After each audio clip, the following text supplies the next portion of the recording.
성경에 보면 자신의 의지와 관계없이 하나님에 의해서 등 떠밀리듯이 떠나야만 했던 사람들, 떠날 수밖에 없었던 사람들의 이야기가 많이 등장을 합니다. 하나님께서는 한 인생을 택하시고 그를 부르실 때 그에게 익숙했던 삶의 현장의 자리에서 떠나게 하시고 그 인생을 새로운 삶의 지평으로 인도하시는 이런 방식을 자주 사용하시는 것을 보게 됩니다. 그래서 하나님의 떠나게 하심, 하나님이 등 떠밀어 어느 새로운 환경으로 이끌어가고자 하실 때에는 거기에는 반드시 특별한 사연이 있고 이유가 있음을 여러분이 아셔야 됩니다. 우리는 내 인생을 너무 단편적으로만 보기 때문에 뭔가 일이 잘 풀리면 잘 되어서 좋다, 잘 안 풀리면 너무 일이 잘 안 풀려서 힘겹다, 이렇게 단순하게 감정적으로 받아들일 수밖에 없습니다만은 우리가 잘 풀릴 때에도, 아니 잘 안 풀릴 때에도, 한 곳에 머물러 있을 때에도, 아니 하나님께서 다른 곳으로 옮겨다 놓으실 때에도 거기에는 다 하나님의 숨겨진 계획이 있고, 아멘입니까?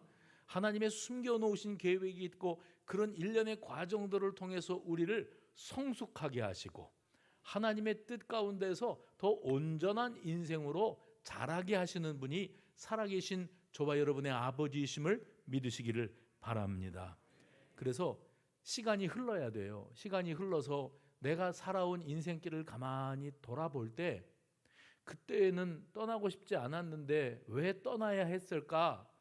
지금 보니 그때가 하나님의 때였구나.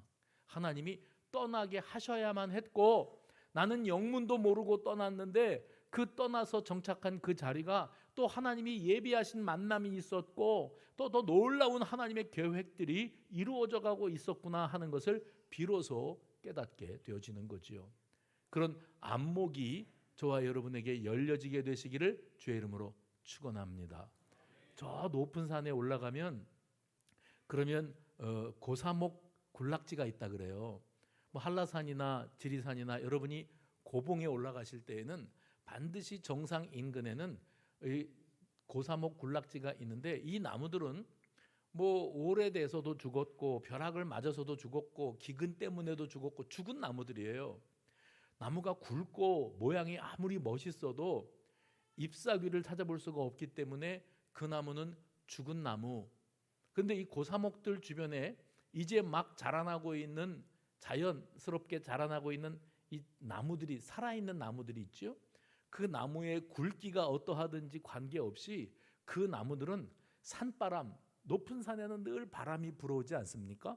그 산바람이 불어오면 그 바람에 흔들립니다. 휘둘릴 수밖에 없어요. 그리고 그 바람을 따라서 또 생존하는 길을 찾아냅니다. 고사목은요.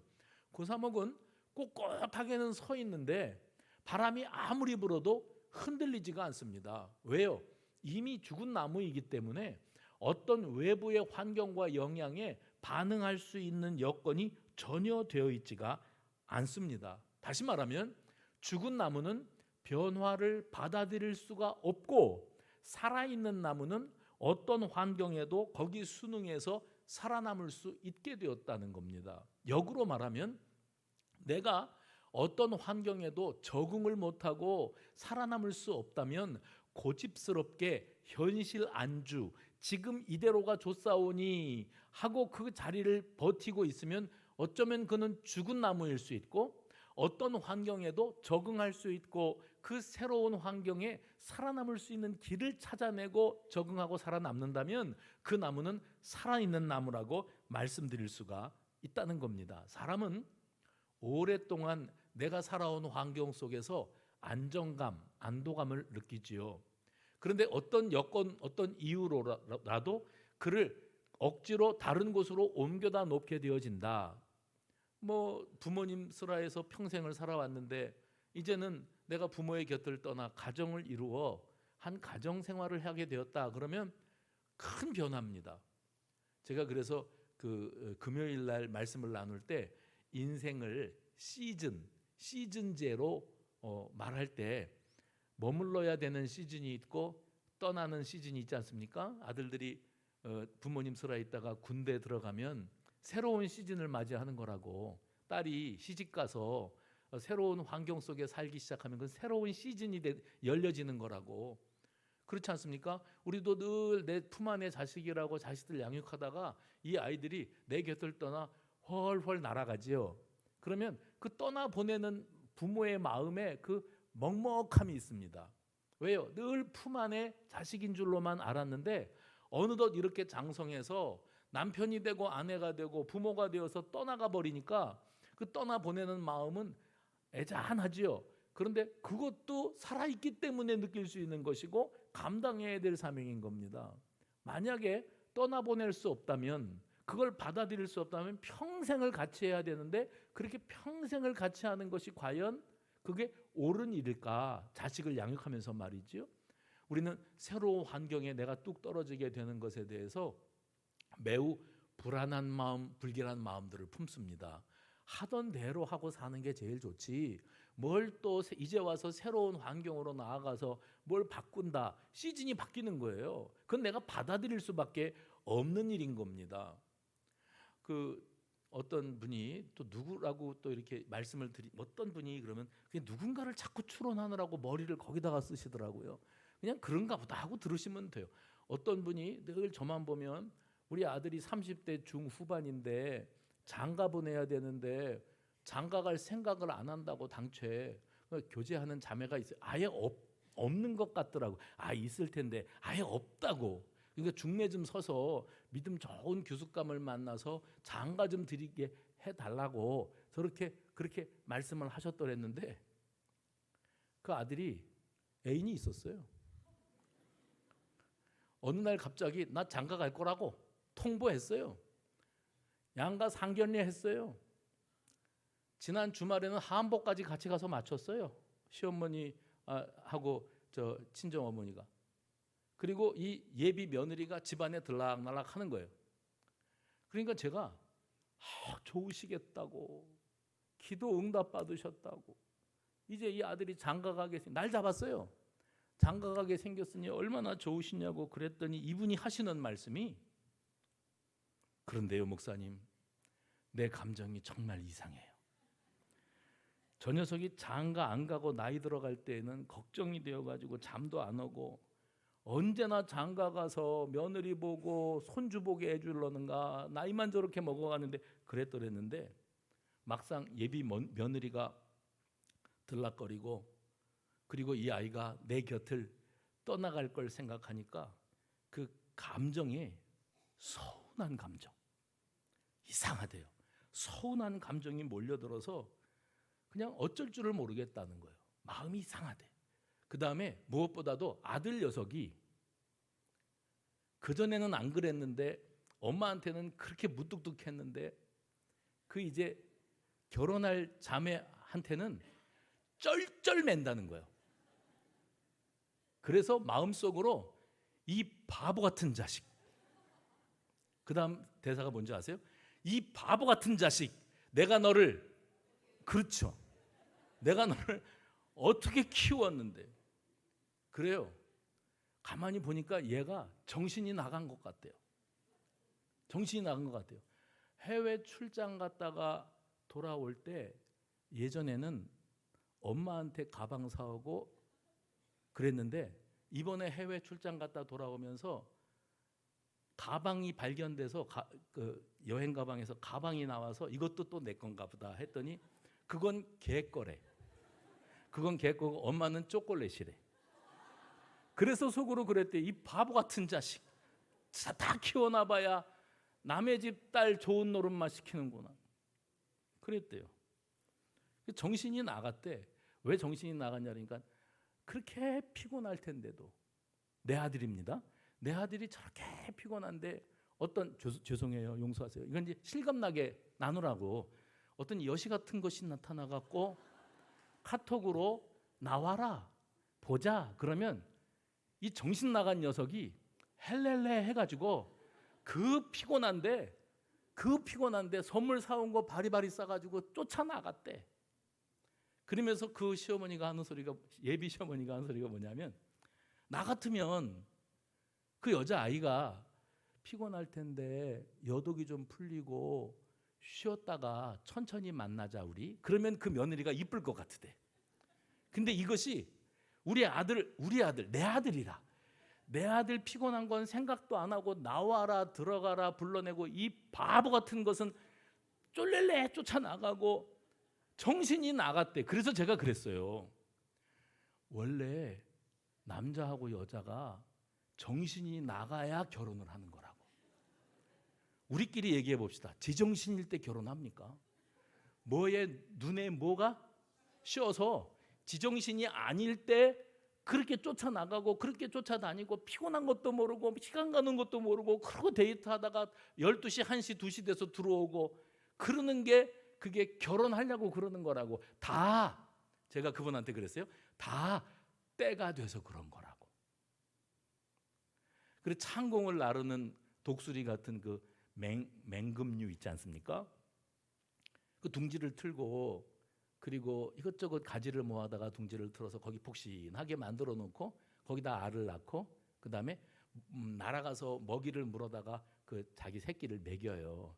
그런데 이제 그 알에서 막 깨어난 그 솜털이 난 그 독수리 새끼가 이제 엄마가 주워다가 먹여주는 먹이를 쪼아 먹으면서 자라나서 솜털이 다 날아가고 이제 겉모습만 봐서는 엄마 독수리하고 비스무리하게 생겼어요. 그 무렵이 되면 엄마가 더 이상 먹이를 물어다 주지 않는답니다. 그게 본능이고 자연스러운 거랍니다. 그러면 이 새가 살아남기 위해서 먹을 것을 구하려고 그 둥지에서 날갯짓을 하는 거예요. 그렇게 날갯짓을 하다가 한 번에 날아오릅니다. 그러면 그걸로, 죄송합니다, 그걸로 끝입니다. 다시 돌아오지 않습니다. 그러면 지도 어딘가에 가서 실컷 먹이 활동하다가 그리고 둥지 짓고 짝을 만나서 또 알 낳고 그 자식이 또 그렇게 해서 훨훨 떠나갔고, 그게 자연의 이치 아니에요? 사람도 마찬가지입니다. 내가 늘 품 안에 자식, 이건 내 아들인데, 이건 내 딸인데, 남주기 너무 아까운데 언제까지 끌어안고 살 건데요? 때가 되어서 자연스럽게 눈에 콩깍지가 씌고 정신이 나가고 헬렐레 해가지고 밤 몇 시인지도 모르고 뛰쳐나가서 집 앞에다가 모셔드리고 자기는 1시, 2시 돼서 들어오고 피곤한 삶을 살 때 곁에서 부모는 지금 시간이 몇 시인데 피곤할 텐데 괜찮아요? 내버려 두세요. 지는 좋아서 그러는 거예요. 이게 자연의 이치인 겁니다. 그래서 제가 다 그럴 때가 돼서 그런 겁니다. 떠나갈 때가 돼서 날갯짓 하느라고 정신 나간 짓 하느라고 그러고 있는 거예요. 받아들이세요. 서운한 감정, 내가 너를 어떻게 키웠는데. 아니요, 떠나보낼 때가 돼서 그렇게 떠나갈 준비를 하고 있는 겁니다. 여러분, 엄마가 아들을 떠나보내는 일이 간단치 않습니다. 아빠가 딸을 떠나보내는 일은 사실 그보다 몇 갑절 더 힘들다고 그러더라고요. 그런데 우리는 살아있기 때문에 바람이 불어오면 흔들리지만 그래도 삽니다. 우리가 살아있기 때문에 떠나기도 하고 떠나보내기도 하는 것이지요. 그래서 이 모든 자연스러운 현상들을 통해서 하나님께서 이루어 가시는 이 신비로운 일들이 우리 앞에 펼쳐지고 있는 겁니다. 그러므로 하나님께서 나에게 어떤 여건을 통해서라도 이 변화의 과정을 이끌어 가실 때 여기에 순응하면서 지금보다 더 성숙하고 자기갱신, 내가 여기에 안주하고 있을 게 아니라 또 새로운 것을 받아들여야 되는 거구나, 이것을 알면서 살아가야 될 준비가 우리 가운데 있어야 된다는 거죠. 떠나간 사람, 하나님이 떠나보낸 사람 중에서 제일 우리 기억에 남는 사람은 아브라함입니다. 그래서 우리가 이 아브라함의 이야기를 오늘 본문으로 읽는데, 아브라함은 어느 날 하나님으로부터 이런 음성을 듣습니다. 창세기 12장 1절, 너는 너의 고향과 친척과 아버지의 집을 떠나 내가 내게 보여줄 땅으로 가라. 해봅시다. 떠나가라 그랬어요. 그래서 하나님께서 떠나가라 그럴 때 그냥 막연하게 맹목적으로 하신 게 아니고 바로 그 다음 구절 12장 2절 보면 이렇게 말씀하셨습니다. 내가 너로 큰 민족을 이루고 내게 복을 주어 내 이름을 장대하게 하리니 너는 복이 될지라. 떠나가는 거 두렵지, 불편하지, 막연하지. 내가 무조건 떠나서 어디에 가서 뭘 어떻게 하고 살라고 떠나라고 하시는가 싶은데 하나님은 다 계획이 있으세요. 하나님 어떤 계획을 아브라함에게 말씀하셨는가 하면 내가 너에게 복을 주려고 떠나라 그러는 거야. 그리고 너를 복이 있게 하려고, 복 자체가 되게 하려고 떠나게 할 건데 이제 네가 떠나면 거기에서 복을 받아가지고 번성하게 될 것이다. 이게 내가 너를 향하여 세워놓은 크고 놀라운 계획이다. 그러니 떠나가라 이렇게 말씀하셨어요. 그런데 여러분 아브라함이 믿음의 조상이라 그러면서 우리는 어떻게 상식적으로 알고 있는가 하면 아브라함의 고향은 갈대아는 메소포타미아 지방을 말하고 여러분이 잘 아시는 바벨론 지역을 말합니다. 그래서 갈대아 지역은 갈대아인들의 땅이라는 이름 때문에 갈대아 지방이라 불리웠는데 실제로는 그곳을 메소포타미아라 이렇게 불렀어요. 그런데 그곳 땅으로 가서 거기에 살고 있었던 아브라함에게 하나님이 나타나셔서 가나안 땅으로 가라 이렇게 한 것으로 우리가 얼른 이해를 하고 있는데 성경을 조금 더 자세히 들여다보면 정작 갈대아 우르에서 떠나가라는 명을 받고 가나안 땅을 목적지로 삼아서 출발했던 사람은 아브라함의 아버지 데라였습니다.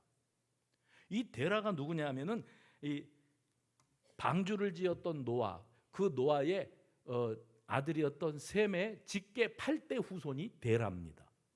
그가 어찌어찌하여 갈대아 땅에 거주하는 사람이 되었었는데 하나님께서 그를 가나안 땅으로 부르셨던 겁니다. 그런데 그가 가나안 땅으로 나아가던 가족들을 다 데리고 그 가운데 아브라함도 있죠. 가나안 땅으로 향하여 가던 중에 중간 기착지가 하란이라고 하는 땅이었는데 데라는 그 하란에서 105세를 살고 죽습니다. 아브라함은 어떤 사람인가 하면 아버지가 어느 날 가나안으로 간다 그러면서 출발해서 하란 땅의 중간 기착지에 머물렀을 때 거기에서 오랜 세월을 살아가는 도중에 아버지가 갑자기 세상을 뜬 겁니다. 언제까지나 아버지 슬하에서 아버지만 따라다니면 나는 뭐 특별히 짐질 것도 없고 책임질 것도 없고 부담 가질 것도 없죠. 아버지만 따라다니면 되니까 아버지가 덜컹 떠나가 버리시니까 아브라함은 하란 땅에서 오랫동안 머물러 살 줄 알았다가 졸지의 족장, 이 가문의 리더가 돼버린 겁니다. 그런 케이스입니다. 그런데 하나님께서 창세기 12장에서 11장 마지막 2절에서 그 상황이 벌어지고 12장에 들어와서 아브라함에게 너는 이제 내가 명하는 땅으로 가라. 그러니까 아브라함은 지금 어떤 상황이냐면 아버지 따라서 출발해서 도착했던 하란 땅에 정착하고 그 땅의 모든 문화와 환경 가운데 적응하고 익숙하게 되어져서 자리 잡을 만할 무렵에 하나님이 어느 날 나타나셔서 내가 너에게 지시하는 땅 가나안 땅으로 가라. 내가 너에게 복을 주겠다. 이렇게 말씀하시니까 우리 갈대아 우르가 우리 원래 본향인데 거기를 떠나올 때도 쉽지 않았는데 그저 아버지가 우리 식솔들을 이끌고 여기까지 온 것만도 참 힘들었고 여기 새로운 환경에서 낯선 데서 적응하고 살아남는 것도 힘겨웠는데 또 떠나라니 그리고 나는 거기가 어딘지도 모르는 낯선 땅으로 가라니 아브라함으로서는 이것이 대단히 부담스러운 일이 아닐 수가 없었을 겁니다. 그런데 그는 순종했습니다. 창세기 12장 4절 오늘 본문이죠.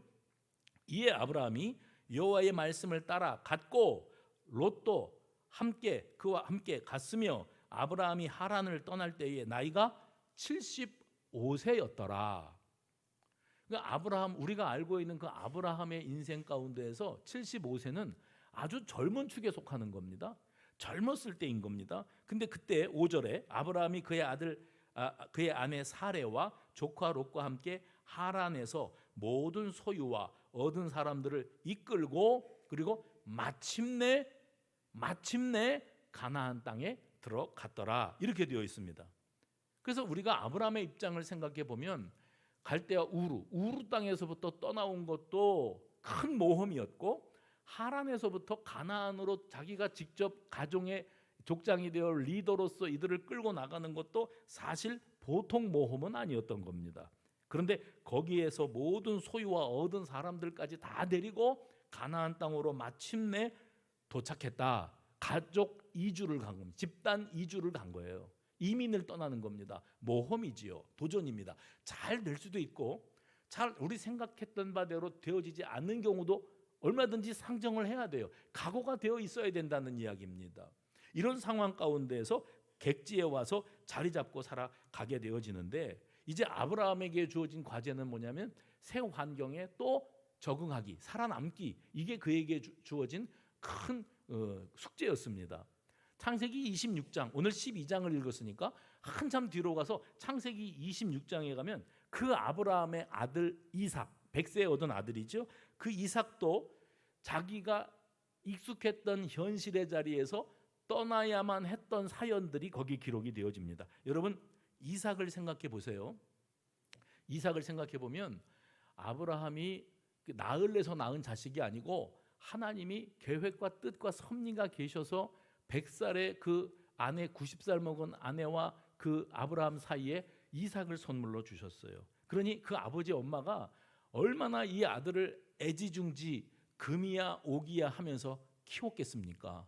아버지 엄마의 사랑을 듬뿍 받고 행복한 시절을 살았었더랬는데 어느 날 이삭의 입장입니다.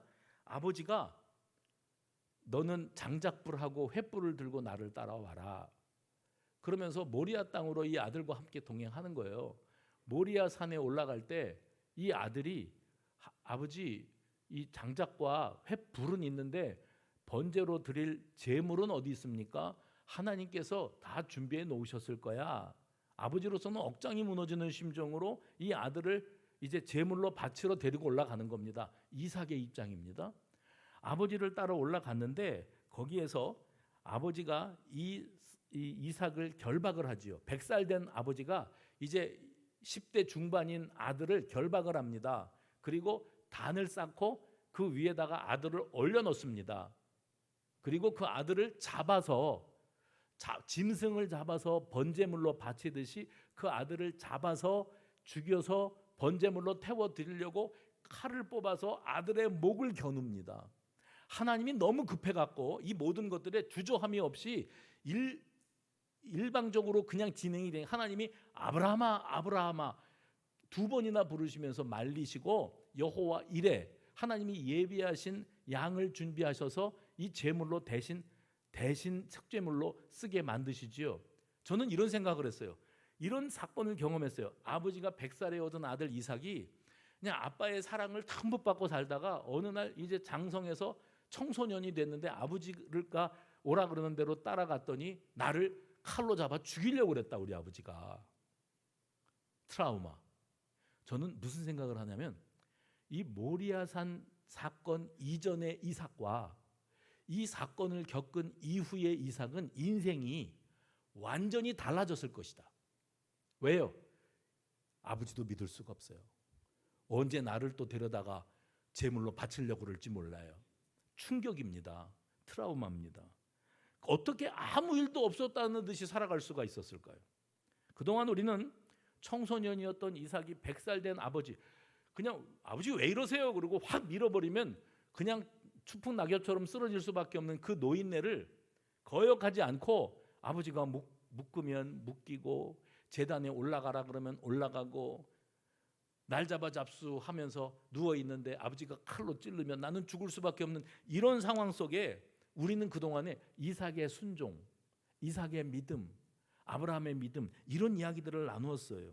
그런데 저는 이 사건 이후로 이삭이 뭐 여호와 이레로 941생 살아남기는 했지만은 이삭이 겪었을 인생의 트라우마에 대해서 외면할 수가 없습니다. 어떤 사람이 그 이삭의 인생을 이렇게 쓴 것을 제가 봤어요. 그래서 적어놨어요. 이삭은 그때 이미 죽음을 경험했다. 그는 살아있었지만 그때 죽지 않았기에 살아있는 것이었지 이미 죽은 자나 다름이 없었다. 이삭은 죽음을 경험하고 죽었음에도 살아있는 그런 인생이 되었다. 이삭의 이야기는 이 모리아 땅 사건 이후로 잠시 사라집니다. 이삭은 성경 기록 가운데서 잠깐 사라집니다. 그렇게 아버지 손에 의해서 죽임을 당할 뻔했던 충격적인 사건, 그것이 그의 인생에 큰 상처와 트라우마가 되지 않았을까 싶습니다. 저는 생각해 보기를 이 성경 가운데의 그 버림받음, 이 버림받는다는 게 어떤 감정일까? 그 후대에 요셉이 형들에게 버림받지 않습니까?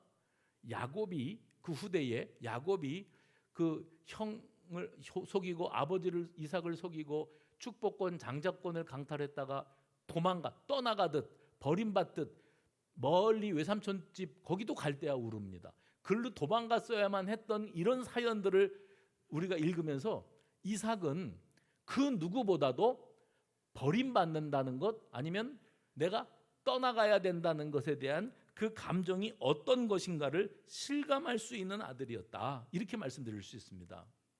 근데 그 이삭에게 어떤 일이 벌어지는가? 아브라함이 이삭을 결혼시키기 위해서 이제 좀 더 세월이 흘렀죠.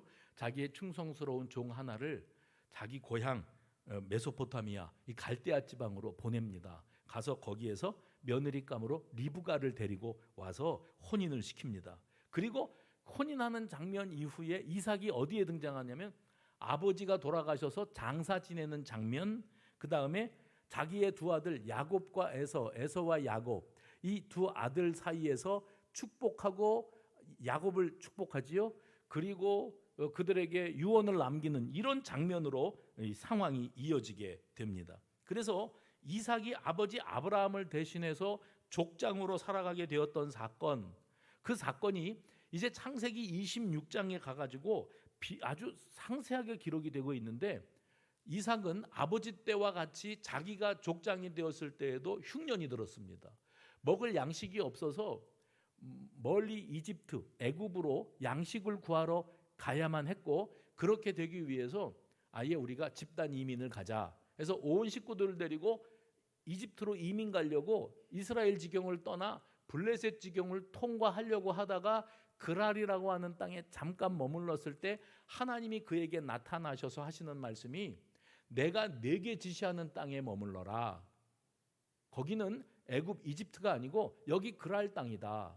그러면 이스라엘 지경에서 몇 시간 오지도 않은 땅인데 거기에 그냥 머무르라고 그러면 그 땅도 먹을 것이 없고 마실 물도 없고 살기 힘든 땅이거든요. 그때 하나님이 아브라함 니네 아버지에게 내가 주었던 축복을 너에게 그대로 계승하겠다 약속을 해주셨습니다. 그리고 그 땅에 머물러서 하나님이 주시는 커다란 축복을 받고 그가 거부가 되었다. 이런 스토리가 창세기 26장에 나옵니다. 그래서 제가 이제 정리가 되는 거예요. 뭐냐면 구약 성경에 나타나는 그 어떤 인물이 떠나야만 했고 떠날 수밖에 없었던 이유가 몇 가지로 요약이 되는데 제일 많은 경우가 뭐냐면 흉년입니다. 기근이 들어서 먹을 것이 없을 때 선택의 여지가 없이 먹을 게 있는 땅으로 떠나가는데 혼자 가는 게 아니라 집단으로 갑니다. 가족들이 다 글로 가는 겁니다. 살아남으려고. 또 한 가지의 경우가 뭐냐면 가정사의 비극적인 어떤 사연으로 말미암아 자기 의지와 관계없이 떠나야만 했던 사람들이 있습니다. 요셉 같은 인물입니다. 형들에게 미움받고 버림받고 애굽 땅으로 흘러 들어갈 수밖에 없었던 이런 상황입니다. 또 한 가지의 경우가 뭐냐면 하나님께서 직접 말씀하시는 거예요. 꿈을 통해서나 환상을 통해서 그에게 떠나가라. 너는 여기에 있지 말고 내가 너에게 말하는 곳으로 가야 한다. 이렇게 말씀하시는 경우가 있습니다. 근데 이런 경우는 다 여호와 하나님의 손대심.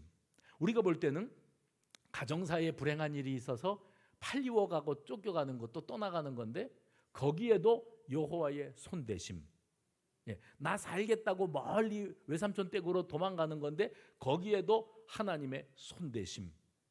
하나님이 직접 아브라함에게 말씀하시듯이 떠나가라 하는 것도 하나님의 계획하심과 인도하심이 있었다는 것을 알 수가 있습니다. 가만히 보면 구약에 나오는 다양한 스토리들은 다 신약에 등장한 한 가지의 이야기로 집중됩니다. 그건 뭐냐면 아브라함에게 주셨던 언약, 너와 내 후손으로 말미암아 이 땅 위의 모든 인류가 복을 받게 될 것이다. 구원의 복을 받게 될 것이다. 그러면 아브라함의 후손, 다윗의 후손, 언약의 후손으로 이 땅 위에 예수님께서 오셔야만 되는 거예요. 그 예수님의 탄생으로 모든 초점이 맞춰져 있는데 거기에 어느 날 아브라함에게 하나님이 나타나셨다, 이삭에게 무슨 일이 있었다, 야곱에게 무슨 일이 있었다, 요셉은 어떤 사연으로 애굽까지 흘러갔다, 거기에서 그가 총리진이 되었다, 그의 후손들은 이렇게 그게 다 뭐냐면 예수 그리스도의 오심, 우리를 구원하시기 위하여 하나님께서 인간의 몸을 입고 이 땅에 오시기 위한 이 구원 계획을 이루시기 위한 그런 사연들이었는데, 그래서 그래야만 했는데, 뭐가 그래야만 했어요? 떠나야만 했는데 당시에 떠나는 당사자는 힘들었다는 거예요. 왜 이래야 되는가? 왜 이런 급격한 변화를 내가 겪어야 하고 그리고 새로운 환경에 적응을 해야만 하는가? 이게 사실은 이 시즌이 바뀔 때마다 우리가 앓는 마음의 몸살입니다. 그러나 여러분, 크고 원대하신 하나님의 계획, 인류를 구원하시기 위한 인류 구원 계획뿐만 아니라 여러분들을 지금보다 더 복이 있게 하시고 번성하게 하시고 진보, 영적으로 승리하고 성숙하고 철이 들게 하시기 위한 하나님의 손대심의 역사라고 하는 그 관점에서 여러분이 이 모든 사연들을 다시 돌아볼 수 있는 그런 믿음의 눈이 열려지게 되시기를 간절히 바랍니다. 야곱 같은 경우에 아버지 이삭, 또 자기 형 에서, 쌍둥이 형 에서, 그리고 야곱이 자기 교활한 머리를 굴려가지고 아버지를 속이고, 그래서 아버지가 축복하시는 그 축복권을 강탈하고 형의 진노를 피해서 멀리 아브라함 자기 조상 할아버지의 고향으로 도망가게 되어지지 않습니까? 그때의 이야기가 거기에 나오는데, 그때 그가 돌베개 베고 누웠다가 하나님의 음성을 듣는 장면이 나옵니다. 창세기 12장, 창세기 26장 아브라함에게 주신 언약, 이삭에게 주신 언약, 그 다음에 창세기 28장 야곱에게 주시는 언약이 승계가 되어지는 거예요. 그때 돌베개 베고 누워 잠들었을 때 그 들판 이름을 이름 없는 들판으로, 이름을 알 수 없는 들판으로 얘기하다가 성경은 맨 뒤에 뭐라고 말하냐면 창세기 28장에 그 땅의 원 이름은 루스더라. 베델이라고 이름이 바뀌어야 될 땅의 그 땅의 이름, 야곱이 돌베개 베고 누웠다가 꿈을 꿨던 그 땅의 이름이 루스였다, 이렇게 말을 합니다. 그래서 야곱은 낯선 땅 갈대아 땅에 가서 어머니 리브가의 친정 땅, 외삼촌 라반이 살고 있는 땅, 할아버지 아브라함이 떠나왔던 땅, 그 조상들의 땅 갈대아로 흘러 들어가게 됩니다. 글로 등 떠밀듯이 쫓겨갈 수밖에 없고 떠나갈 수밖에 없었습니다. 그는 거기에서 생존을 위해서 치열한 삶을 살아야 됐고, 매정하고 교활한 외삼촌 라반의 슬하에서 노동력을 제공하며 인고의 세월을 보내야 했습니다. 그렇게 그가 이스라엘 민족, 야곱이 이스라엘이죠. 이스라엘이 야곱입니다. 야곱이 이스라엘이라는 이름을 얻고 이스라엘 민족의 조상이 될 수 있었던 것은 하나님의 떠나게 하심, 시련과 역경과 연단과 고통 가운데서도 내 인생의 미래를 예비하고 계시고 그 신비한 길로 나를 이끌어 가시는 주님의 인도하심을 따라서 그렇게 떠나갈 수밖에 없었다는 겁니다. 그때 하나님께서 갈대아로 가는 야곱에게 꿈에 하셨던 말씀이 그래요. 내가 너와 함께 있어. 네가 어디로 가든지 너를 지키며 너를 이끌어 이 땅으로 돌아오게 할지라. 내가 네게 허락한 것을 다 이루기까지 너를 떠나지 아니하리라. 하나님은요, 우리를 떠나게 하시는데 우리한테, 떠나가는 우리한테 뭐라고 말씀하세요? 나는 너를 떠나지 않겠다. 아멘입니까? 그렇게 말씀하세요. 그러니까 지금도 우리가 사실상 정처 없는 나그네 인생길을 갑니다. 근데 하나님은 나그네 인생길 한치 앞을 내다볼 수 없는 그 길을 걸어가는 너를 내가 떠나지 않겠다, 버리지 않겠다, 잊지 않겠다, 그 약속을 주시는 거예요. 왜요?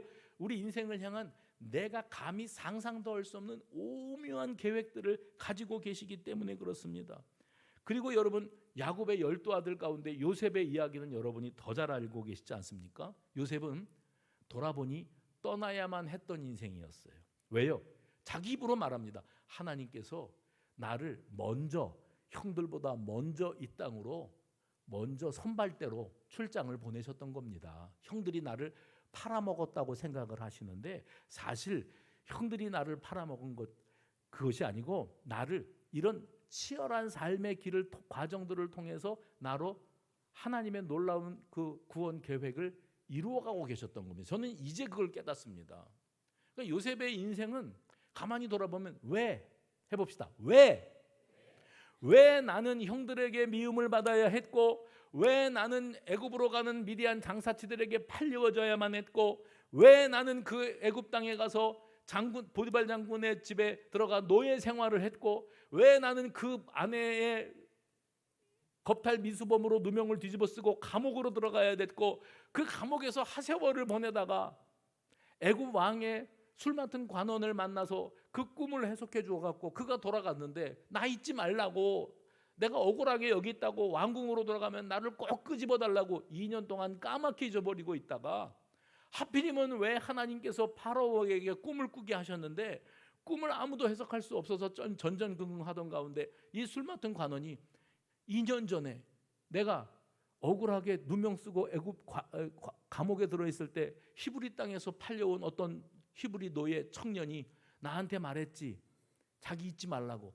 이제서 그게 깨달아지네. 왕이시여, 저 감옥에는 히브리 땅에서 와 있는 청년 하나 있는데 그 꿈을 해석하는데 기가 막힙니다. 데리고 와라. 그래서 데리고 불리워 와가지고 애굽 파라오 앞에 와가지고 꿈 이야기 듣고 해석을 해주는데, 그 꿈 해몽과 해석이 엉터리 같은 해석이 아니라 기가 막히다, 맞다. 그래서 왕이 뭐라 그럽니까? 이제부터 7년 동안의 풍년과 그 이후에 7년 동안의 흉년을 대비해서 이 모든 나라의 이 경제 상황이나 국정을 네가 다 담당해라. 일임을 해줘요. 왕 다음의 권세가 됩니다. 누가요? 요셉이.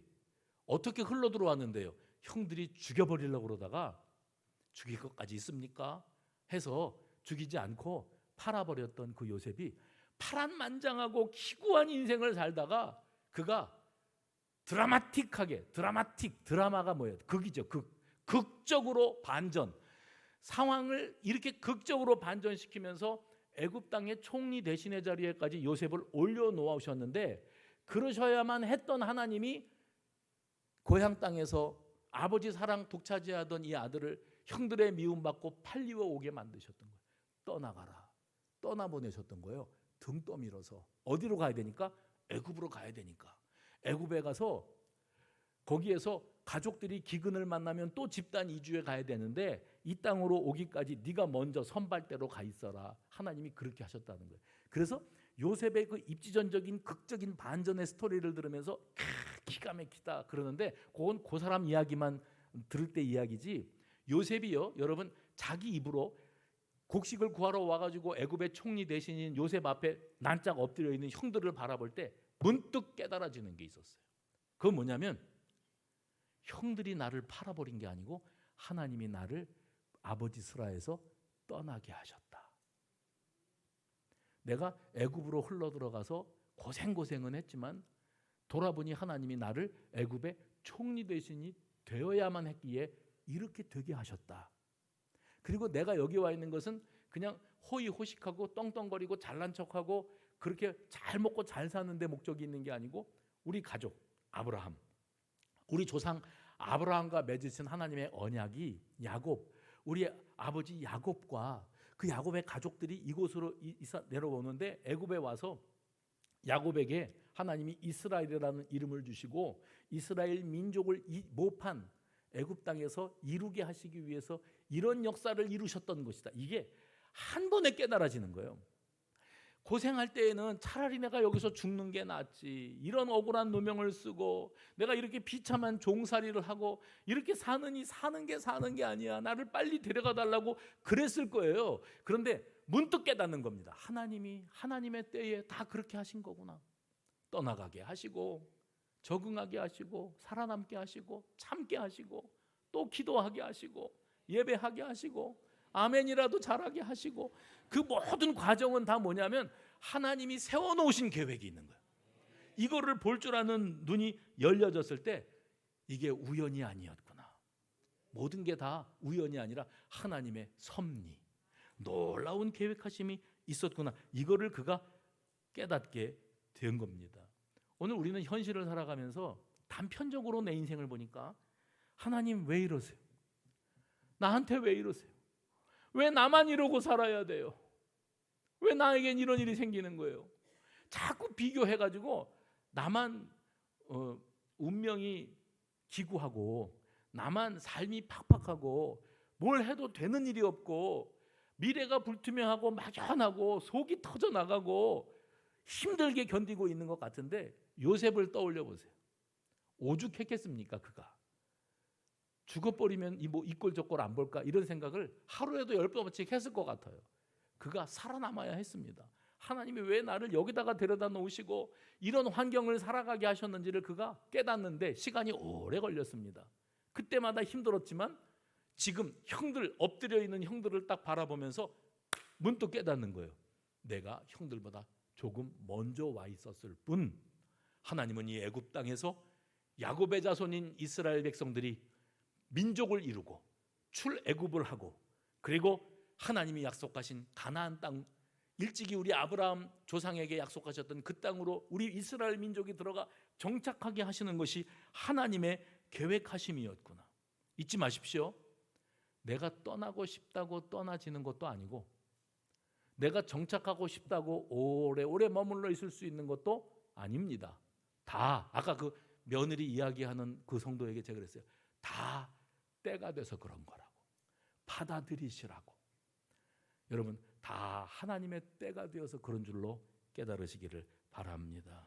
그래서 어느 날 문득 단편적으로 바라보면서 속 썩고 힘들어하고 버거워하던 내가 하나님이 일하고 계시는 그 입체적인 역사, 내 인생 하나를 두고 하나님이 얼마나 큰 계획을 세우고 계셨는지를 깨닫게 되는 눈이 열려졌을 때 인생은 그렇게 단순한 게 아니구나.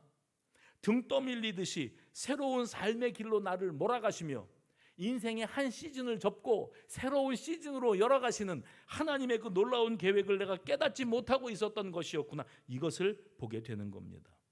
이스라엘 백성들도 자기들의 그 애굽 땅에서부터 430년을 머물러 있던 그 애굽 땅에서 떠나 가나안 땅으로 출발해야 되는데 출애굽을 하고 광야로 나왔을 때 가나안 땅은 좀 과장해서 설명하면 엎어지면 코달 때 있었습니다. 근데 그들이 40년 동안을 광야길을 헤매잖아요. 40년 광야길을 헤맬 때 매일매일 이랬어요. 내일 일은 난 몰라요. 만나만 먹고 살아요. 구름 기둥 보고 나가요. 불 기둥 보고 살아요. 그러고 살았어요. 한치 앞을 내다볼 수 없었어요. 그것이 그들의 인생이었는데 그들이 지금 우리가 어디로 가는지 왜 이런 고생을 하는지 몰랐지만 하나님의 비전 해봅시다. 하나님의 비전. 하나님의 비전을 향하여 전진하고 있었던 거예요. 자기들은 몰라요. 근데 하나님은 그 길로 이끌고 계시는 거예요. 왜 나에게 이런 일이 생겼는지 이제 하나님의 때에 하나님이 알게 해주실 겁니다. 이번에 몰도바 단기 선교팀이 16명이 다녀왔는데 선교 소감문을 써서 내라 그랬더니 다 내셨어요. 제가 어저께 그 16사람의 선교 소감문을 다 읽었어요. 다 읽었는데 한 자리에 앉아갖고 남의 거 옆으로 보면서 쓴 것처럼 썼어요. 뭐냐면 내용이 다 똑같아요. 근데 제가 그 선교 보고를 들으면서 읽으면서 느꼈던 그 내용이 뭐냐면 자기는 다들 그런 거예요. 자기는 단기 선교를 간다고 그럴 때 여태까지 한 번도 내가 단기 선교를 가야지 했던 적이 없대요. 그런데 이번에는 제가 때가 됐다고 하는 이야기를 하나 그런 거예요. 이번에는 왜 그런지 나도 가볼까 이런 마음이 들었대요. 그런데 사실 양심적으로 처음에는 몰도바라 그래서 몰도바가 어디 붙었는지도 몰랐어요. 관심도 없었어요. 몰도바인데 동유럽입니다. 그러니까 유럽. 내 로망 유럽. 그러니까 여러분 유럽을 가려면 프랑스를 가고 이태리를 가고 스페인을 가고 스위스를 가고 오스트리아를 가고 영국을 가고 그러십시오. 그 유럽은 동쪽 끝에 우크라이나 러시아하고 치열한 전쟁을 치르고 있는 나라 옆에 붙어있는 쬐끄만 나라 가난한 나라 몰도바입니다. 그래도 유럽이니까 가보자 그러고 간 거예요. 가면서 어떤 생각이 드냐면 유럽 구경 좀 해보자. 유럽 사람들은 어떻게 사나? 내 평생에 처음 유럽 간다. 근데 유럽을 가려면 서쪽 유럽을 가거나 북쪽 유럽을 가라니까요. 전쟁 치르는 유럽을 왜 갑니까? 거기를 가느라고 준비하는데 내가 이 땅 위를 왜 가야 되는지 떠나야 되는데 왜 떠나야 되는지 내 생각에는 유럽 구경하러 떠나는 줄 알았는데 돌아와서 이걸 써보니까 하나님이 때가 되어서 나를 몰도바 땅으로 부르고 계셨구나. 그 영화같이 썼어요. 이따가 오후 예배 시간에 나오시면 그 생생한 간증을 들을 수가 있어요. 내가 전하는 거는 한번 걸른 사람이고 직접 자기들 이야기를 한번 들어보세요. 강도사님과 간증자들의 간증을. 내려서 그 관광거리도 하나도 없는 그 유럽의 어떤 나라에 내렸는데 버스에 내리자마자 버스에 몸을 싣고 시골로 가는데 끊임없이 펼쳐져 있는, 제가 이제 설교 시간에 한 두어 번 했던 끊임없이 펼쳐져 있는 해바라기 밭. 여러분 그 해바라기 밭 사진 찍으라고 이렇게 한 몇 그루 이렇게 해놓고 들어가서 사진 찍는 그런 거 말고 해바라기 씨를 거두어 가지고 기름을 짜고 수출을 하고 해야 되는 나라니까 이게 농사라. 그러니까 지평선이 보이는 해바라기 밭을 버스가 그 가운데로 달리면서 보는 거예요. 야, 해바라기다. 그런데 문득 그런 생각을 했대요. 어떤 사람은 하나님이 이 해바라기 밭으로 나를 부르셨구나. 아무개야, 참 힘들게 살아왔지. 너 왜 여기 왔는지 모르지. 이제 내가 너를 만날 거야. 너를 만나줄 거야. 이제부터 이 땅에서 일어나는 일들이 너의 인생의 충격으로 다가설 거야. 평생에 잊지 못할 길이 되고, 그리고 너는 여기서 나를 만날 거야. 그래, 간증문들이 어떤 내용들이 여기 16명 가운데 주로 들어있는가 하면 공연 사역을 다 했는데 뭐 사람들한테 뭐 그리고 춤추는 것도 보여주고 뭐또 불도 켜서 보여주고 다 했는데 그거는 기억이 안 나고 뭐가 제일 기억 남느냐고 그러면 다들 그렇게 썼어요. 신방 다녔대요. 신방. 가난하고 외로운 사람들, 불쌍한 사람들 집집마다 신방을 찾아 들어갔대. 조를 짜서. 근데 거기에서 만났던 어떤 어린이의 맑은 눈, 가난이 보이지 않을 만큼 맑고 예쁜 눈동자, 병든 어떤 어르신의 불편한 몸을 이끌고도 그렇게 순박하게 맞아주고 안아주고 사랑을 주고 하는데 그 품 안에서 주님을 만났대요. 믿거나 말거나 반응도 없으시고. 이따가 간증을 들으셔야 됩니다. 그래서 주님이, 그 할머니가 자기를 꽉 안아주는데 그 사람들은 인사법이에요. 그게 뺨을 들이대고 안아주고 하는 게. 근데 그 할머니가 꽉 자기를 안아주는데 자기는 위로하러 찾아왔는데 그 할머니가 자기를 위로하더래. 그 주님이 자기를 안아주시더래. 그거를 느꼈대요. 그러면서 뭐라고 이야기하는가? 나는 그 가운데서 내가 여기에 왜 왔는가를 깨달았습니다. 아, 때가 돼서 내가 여기 있는 것이로구나. 아멘도 안 하고 뭐 설교 끝나려면 오래 걸리게 생겼어요. 아, 때가 돼서 내가 여기에 와 있구나. 내가 내 돈 들여서 비행기를 탄 게 아니고 내가 신청서를 써낸 게 아니고 내가 훈련받고 내 돈으로 비행기 타고 왔는 줄로 알았는데 하나님이 나를 부르셨고 하나님이 나를 등 떠밀듯이 비행기에 태우셨고 여기에 데려다 놓으시고 이 모든 것들을 보고 듣고 느끼면서 아버지 하나님의 마음을 네가 좀 느껴봐라. 나를 여기로 부르시고 계셨구나. 이거를 선교지에 가서 깨달았대요. 근데 이제 원래 단기 선교를 다녀오면 그거 이제 막 감격하고 뭐 어땠어? 너무 좋았어. 막 은혜롭어. 그거 며칠 안 갑니다. 한 달이나 갈라나 몰라요. 다시 원상복구 되면 선교 헛다녀 온 거고 그 이후로 예배 참석이나 기도 생활이나 소그룹 모임이나 봉사 생활이나 이런 부분에 뭔가 눈빛이 달라지고 참여하는 자세가 달라지면 아, 하나님을 만났구나. 주님이 만나 주셨구나. 그걸 거기서 깨닫는 거예요. 주님은 우리를 등 떠밀고 계십니다.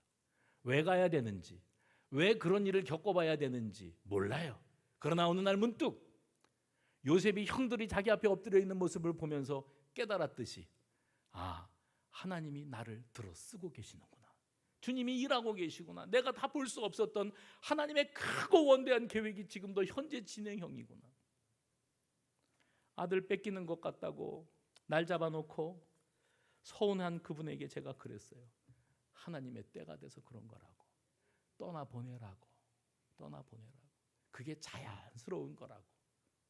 오늘 여러분과 제가 현실의 삶을 살아가면서 퀘션 마크. 왜 이러는 거지? 내가 왜 이런 일을 겪어야 되고 왜 이런 현실을 만나야 되지? 의문스러우시죠? 떠나야 했던 사람들의 이야기를 들어보십시오. 거기에도 다 하나님의 숨겨진 계획이 있으시더라. 하나님이 이 일을 통해서 나를 성숙하게 하시더라. 주님 앞에 엎드리게 하시더라. 그 간증이 저와 여러분의 간증이 되시기를 주의 이름으로 축원합니다. 전능하신 아버지.